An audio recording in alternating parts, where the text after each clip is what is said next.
Light mood में मैं इन लोगों से बात कर रहा था। जब दिल्ली में ब्लू लाइन शुरू हुई थी तो बहुत एक्सीडेंट होते थे। तो एक मेरे मित्र थे पत्रकार, मैंने उनसे कहा कि भाई ब्लू लाइन से ऐसे बहुत एक्सीडेंट होते हैं। बोले मैंने तो सोच लिया ब्लू लाइन से बचने का तरीका। मैंने कहा क्या है? बोले ब्लू लाइन से अगर बचना है तो ब्लू लाइन में चढ़ जाओ। भारतीय राजनीति में आज यही हो रहा है, आप समझ लीजिए। तो दिक्कत यह है कि मैंने कहा ना, विरोध के लिए भी गुंजाइश है, लेकिन आपका कोई लक्ष्य तो हो ना। चे गवेरा को जब कास्त्रो ने कहा कि आओ हम अब जीत गए हैं, सत्ता में आओ, उन्होंने कहा नहीं नहीं नहीं, मैं तो समाज का जब तक एक भी बंदा भूखा नंगा है तब तक मैं लड़ता रहूँगा। आपका होना चाहिए। आप किस लिए राजनीति में? कुर्सी के लिए हैं, और कुर्सी मिलने की कोई अनंत संभावना नहीं है।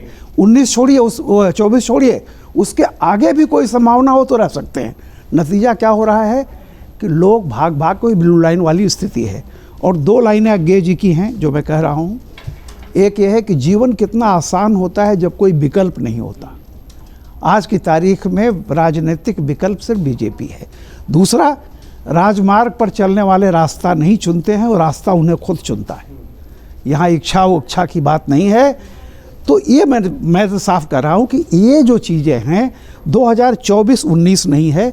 इतना पशेमान विपक्ष हमने कभी देखा ही नहीं था, जो ये कहना ही छोड़ दे चुनाव से पहले कि हम इसको सत्ता से हटा देंगे। ऐसे ही है ना कि एक जगह वंदे भारत खड़ी है और बगल में मालगाड़ी।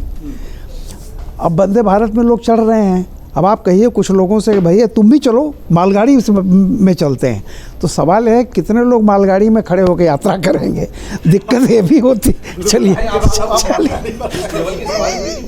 लेकिन मालगाड़ी के बिना जो है देश का काम भी नहीं चलता है। सही बात है, क्योंकि वंदे भारत से आप कोयला नहीं ढो सकते, वंदे भारत से आप जो है गेहूं नहीं ढो सकते, वंदे भारत से आप स्टील नहीं ढो सकते। अब मैं जो कहना चाहता हूँ वो सही। सर मैं एक जो जयदीप जी ने कहा, मैं उन्हीं की बात को और थोड़ा आगे बढ़ाना चाहता, मतलब उनकी बात से सहमत होते हुए कि 2 चीज़ें थी। एक तो कांग्रेस में जो भी प्रयोग हुए वो बहुत संकोच के साथ हुए। जैसे उदाहरण के लिए जब यूपीए सरकार थी तो तमाम सारे नए नेताओं को आगे लाया गया। ये ज्योतिरादित्य सिंधिया, जितिन प्रसाद, सचिन पायलट, मिलिंद देवड़ा, ये सब उसी दौर के हैं। आरपीएन सिंह, अरुण यादव, ये सब नई पीढ़ी एक लाई गई थी। ये अलग बात, उसमें ज़्यादातर नेताओं के ही बेटे थे, तो वो एक अलग बहस है।